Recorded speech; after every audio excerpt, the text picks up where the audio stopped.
Good afternoon, ladies and gentlemen. I'm really pleased to see that we've got a good representative here from the council as well. It's really good to have the Chief Executive here, Mr. Ellis, and also Miss Barker, who probably has known Rosemary more or less all her life living in Littleborough and always being involved in issues in the area.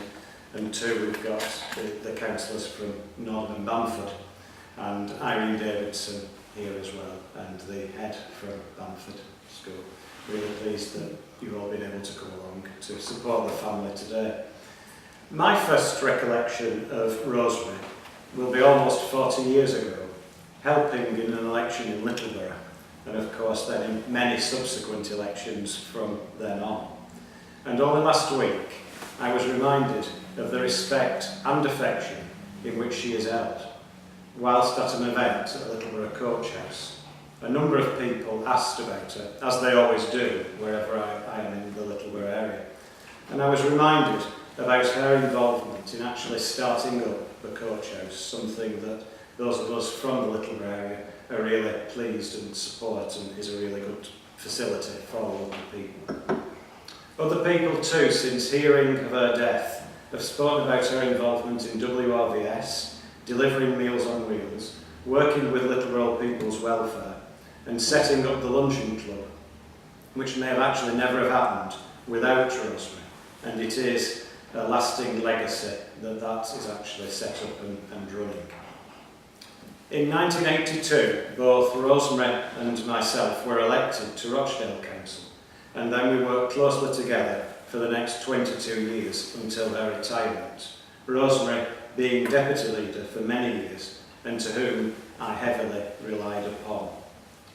One of the projects in those early days when we got on council was ensuring that Rochdale had a strong voice at the negotiating table as we established the Association of Greater Manchester Authorities. This organisation is unique throughout the country and has recently been acknowledged by the Secretary of State for Communities and given more power from Whitehall to the region.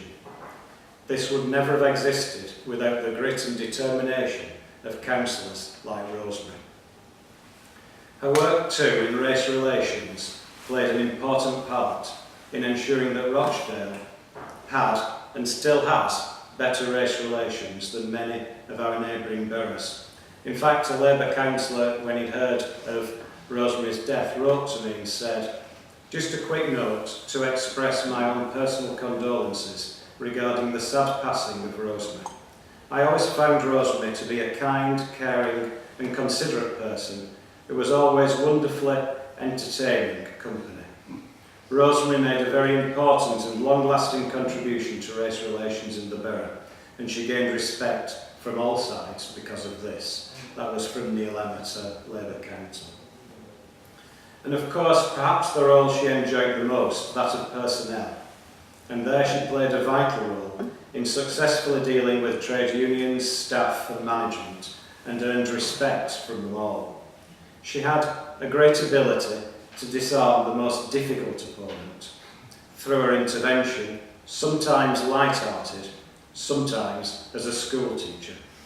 She could silence the most rebellious and always successfully get her sensible message across. The other night when I was thinking about what to say today, I came across Rosemary's last election leaflet in 2000, and I've kept this because it always amuses me, especially the personal address in it. One particular bit at the end of that personal address, the PS, which I think sums Rosemary's character up, where she says, "As I have said before, my little car and I are inseparable. Neither of us is intimidated by large cars, nor flashy ones trying to pass us. We keep our cool and keep going." She also says in that letter to the electorate about her work with the guide dogs, and she says, "When the dog must start working, she heard forward. My wish is to go forward with you." So today, as Rosemary goes forward on her final journey to a greater life, we should follow the example she has set before us and go forward just as Rosemary did and make a difference in life and for the lives of everyone. Thank you very much. It's a great pleasure to be able to, and honour to speak at the funeral.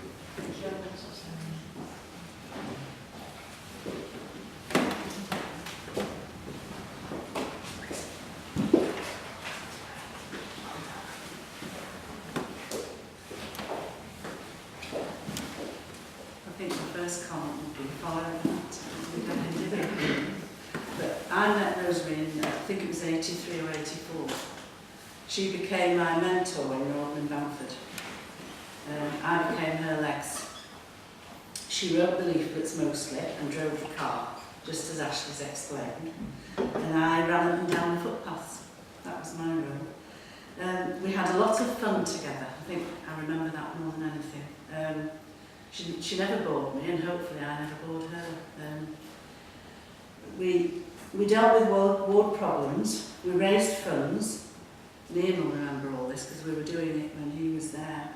We were actually all friends. Well, Rosemary and I were with Edward Collins, and that's how both of us, I think. Edward Collins was then leader of the council, and that's how we both got involved in Northern and Bamford. Let's put it that way. Because Rosemary had her time in Littleborough before that. I wanted to also say Rosemary was friendly with people of all parties. And that's why Irene's here today, because she really was friendly. And I think Irene said earlier, what did you say to me? What did she say to you? Follow me and do what I do, did you? You won't go far wrong. You won't go far wrong. And that was Rosemary. She was the most highly regarded person in the town hall. I think I can say that with all honesty. But she never acted as if she was that. And she was regarded as that by everybody, from the people on the desk in the foyer to the people in the offices and the chief executive and what's happening. If Rosemary gave an opinion, it was usually right, but it took me quite a long time to find that out as a councillor. I used to say, Rosemary said this, and I don't agree, or something like that. And Rosemary just would say it calmly, and on the whole, as we grew more friendly, she could help me because she knew about life, and that's really one of the hardest things to learn. And she helped me when my father died in particular, when my father got dementia. She could understand it and explain what was going on. Even when Rosemary was not well, she could help. The thing I remember about her, of course, telling me the very early days, was about the fact that she was a nurse. She was trained to be a doctor, then she got married. Is that right? She became a nurse in war, in tents. Was she trained to be a... She did a Red Cross nurse training. I just found her certificate last night that she'd done Red Cross training, and she was working up at Lowestoft, working with the TB people. Yeah. Were they in tents on the beach or something? Or they were in tents in the war, they had to be... Well, they had to have the right fresh air because they were TB. That's it, they had to be, if they were in the army, they had to be in the bed, they had to be at attention. I can't believe it, that a world like that ever existed. And she had to have permission to wear a cardigan when it was cold, over a uniform. But she told me all that. She knitted, and she wrote stories for children, which included cats going to the police station and talking to the sergeant on the desk. We're looking for this. Well, I've got bits of them, we've got some bits. Well, she wrote one when my daughter went to boarding school because she was a bit upset, and she wrote one of these stories and sent it, which I'll get her to find. Yeah. And it was the sergeant at the desk. Another of her roles was as a magistrate, in which she was again held in very high esteem. I was present when she finished her years at 70, and it was a councillor from Littleborough, from Wardle, Roy Chesney, who presented her with her certificate at the end of her years as a magistrate. She was very, very highly regarded, and it's a great shame that the court, I'm the sole representative of the magistrates, but I think the problem is the court's closing and it's all changed, so it's very difficult to let people know. The knitting took place in the magistrate's retiring room, where there were long pauses in the case, and she would sit and knit, and that's the thing that everybody remembers. Rosemary loved her work as a councillor and magistrate. She loved her cats, and above all, her family. And she was very proud to become a grandmother and a great-grandmother. She was very proud of that. She also loved her car, and I'm proud to be called her friend. And the thing I'd say, I've not mentioned the fact she gave a speech when I became mayor, which all my family thought, and Jim's family thought was the best public speech they'd ever heard. I didn't hear it because I was in the room behind, having the rosebuds on. But they, all the young ones actually said it was fantastic. Above all, I think I can say this from the bottom of my heart, but it will apply to everybody who knew her well. You could trust Rosemary. Thank you.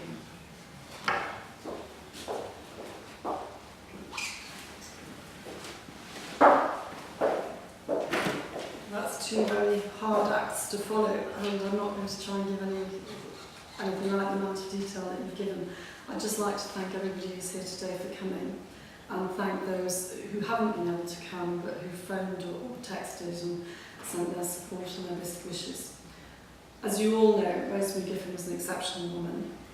For those of us who were close to her, I think we had a tendency to forget her career and her achievements, which were completely out of the ordinary, to say the least. She excelled in many areas of life that both Ashley and Jane have listed and enumerated, so I won't go through. She did councillor, magistrate, school governor, but there were the hidden ones as well, which have also come out as an animal lover, a very dedicated mother, a mentor to all who needed her. Anybody could apply to Mum for advice, and she'd always be there. She was completely fearless. She had no fear. And I just wanted to tell you a quick story that I was thinking about that illustrated that, because I used to worry about her when she came home late from council meetings, which apparently go off to 1 o'clock in the morning or 2 o'clock in the morning. And she parked down a very long lane, even further away than where it is at the moment, because there was a garage. And this garage was fairly regularly vandalised, and cars were vandalised, and this used to worry me a lot. And I said, Mum, are you not worried when you come down that lane late at night? She said, well, I'll tell you what. She said, there was 3 very unpleasant youths down there the other night. Please go away. And they went. And I think that's an example of the sort of authority that Mum commanded, without needing to raise her voice, without needing to use any particular forceful methods. Those youths presumed that they had to go away, and they went. So I don't want to say anything more, because there's so much to say. We'll be here all day and all night. But suffice it to say that I do think that nobody who ever met her could ever forget her, and I hope that memory will live on.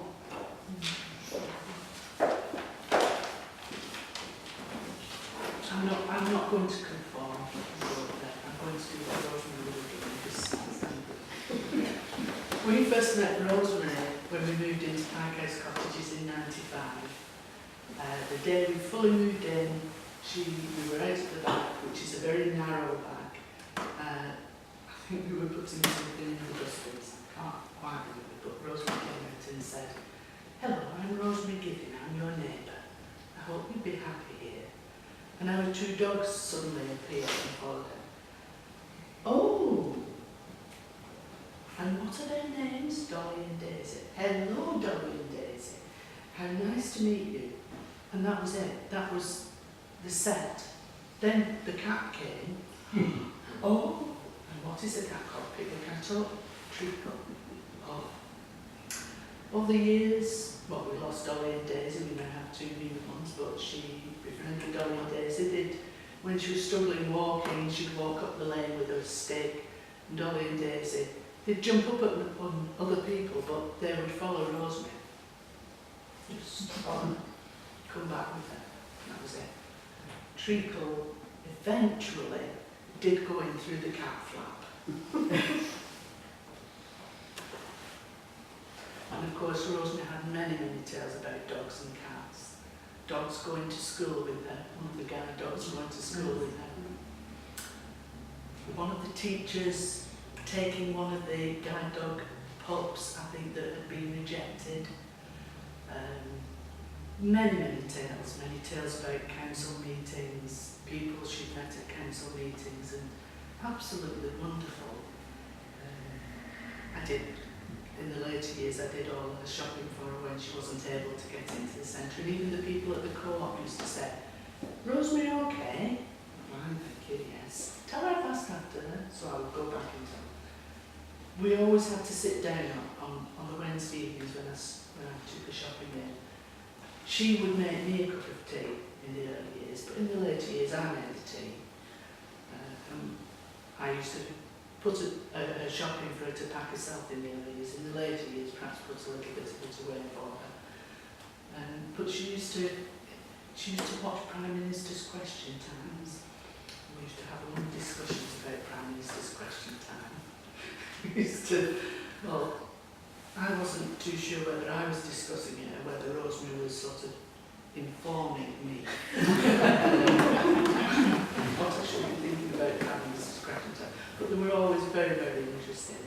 But she used to frequently say to me, when she was talking about Kenton, oh, dear Ashley, and something else would go, and dear Jane and Jim, and dear Jane's broken her leg while she's there. Oh dear. And I used to think, isn't it wonderful that? And fairly recently when I went to see her in the morning, she said, oh dear Elaine. And I thought, yes. I'm with the other ones. So we will miss her. We will miss her. She's a wonderful neighbour and a very interesting person. I'd just like to as we were talking outside before, we were talking about things that Rosemary used to say, and when I came on council in 1990, you get lots of advice and stuff thrown at you when you're first councillor. I got welcomed by Councillor Ashford, who was the deputy mayor at the time, and he welcomed me as one of their own. But it was Rosemary and Beryl Wright and Ronnie Taylor that really took me under their wing. And I remember being told by Rosemary that no matter what I say to you, it's going to be right. So in other words, don't argue with me. And then after a little while we used to get chatting, and I was very embarrassed for the fact that I come from a little estate called Langley, and it's got a bit of a bad name, and I used to first hide it, and she should say to me, don't hide where you come from, because wherever your path starts, it's your decision where it ends, and that's always stayed with me.